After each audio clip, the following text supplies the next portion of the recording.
In this session, I want to talk about the Hebraic sense of time, which is really important because Western time is linear, and that's what we've been brought up with. The past is the past, the future is the future, now is now.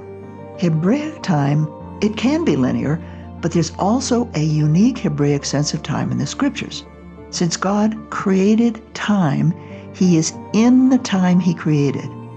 Therefore, to the extent that we are one with Him, that means we're walking in righteousness.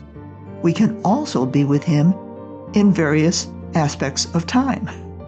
For example, we have the Haggadah, which is read every Passover by Jews. We are told that in every generation, a person must regard himself as though he personally had gone out of Egypt. So it's as if you are experiencing the Exodus from Egypt. Now, what's important is the future. Yeshua has parables. The kingdom of heaven is like. The kingdom of heaven is where God resides. But God's not up in the sky. God is spirit, and this spirit permeates everything.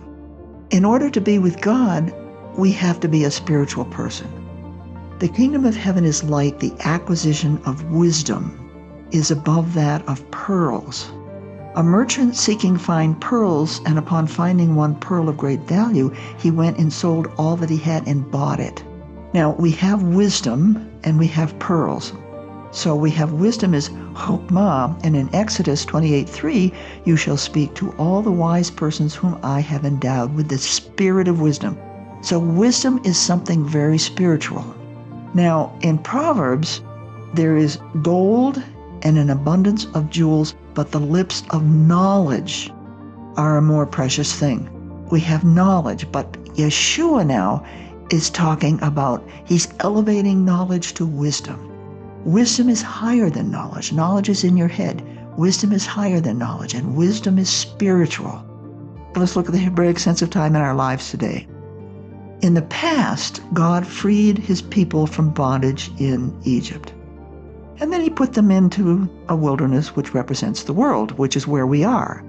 And so Yeshua is teaching us how to walk in righteousness. At some future time, we will enter the presence of God, who is spirit. But now we can bring that spiritual element into our lives today by listening to the parables and understanding that Yeshua is taking something from the Hebrew scriptures and teaching us a principle about walking in righteousness. So it's the wisdom that we have to have, and the wisdom is spiritual. So that's the Hebraic sense of time.